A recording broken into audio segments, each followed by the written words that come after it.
Welcome to episode 5 داستان کربلا۔ 9 محرم شب عاشورہ ہے۔ 10 محرم کو جنگ ہونی ہے۔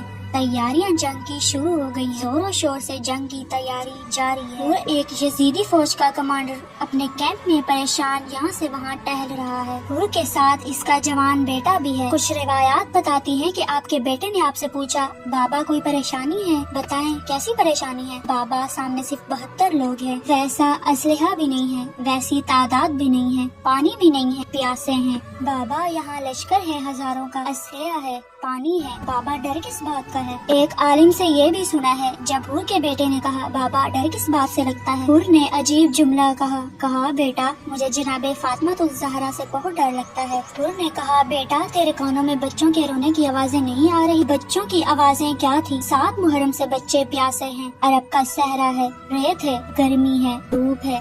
7 محرم سے یہ بچے کوزے ہاتھ میں لیے ہوئے ہیں، شاید کوئی پانی پلا دے، شاید کوئی پانی کی سبیل ہو جائے۔ کہتے ہیں بچے چلاتے تھے اور بچوں کے چلانے کی آوازیں حور کے کانوں میں آئیں، اور بچے کہتے تھے پیاس ہمیں قتل کیا جا رہی ہے، پیاس ہمیں مارے جا رہی ہے۔ قصہ مختصر، حور کے جوان بیٹے نے پوچھا بابا بھی ارادہ کیا ہے؟ حور کے اندر جو جنگ جاری تھی بلا آخر حور نے فیصلہ کر لیا۔ اب حور نے اپنا فیصلہ اناؤنس کیا اپنے بیٹے کو، کہا بیٹا اب میں فیصلہ کر چکا ہوں۔ بیٹے نے کہا بابا کیا فیصلہ کیا آپ نے؟ بیٹا میں کل صبح لشکر حسین میں شامل ہونے جا رہا، یہ میرا فیصلہ ہے۔ جب کچھ لوگوں کو بھی اطلاع پہنچی، حور کے گرد آئے، حور کو سمجھایا کہ حور تو یہ کیا کر رہا ہے؟ حور یہ نقصان کا سودا ہے، دیکھو جب اس کیمپ سے جاؤ گے تو یہ تو نہیں بخشیں گے تمہیں، دیکھ تجھے پتا ہے نا تو نے حسین کے ساتھ کیا کیا ہے، تمہیں تو پتا ہے تم نے خود کیا ہے، حسین بھی نہیں بخشیں گے تمہیں، تم کہیں کے بھی نہیں رہو گے۔ حور نے کہا میں جانتا ہوں کہ میں نے حسین کے ساتھ کیا کیا ہے، میں جانتا ہوں کہ میں حسین کا کتنا بڑا مجرم ہوں، مگر میں یہ بھی جانتا ہوں کہ حسین کتنا بڑا سخی ہے۔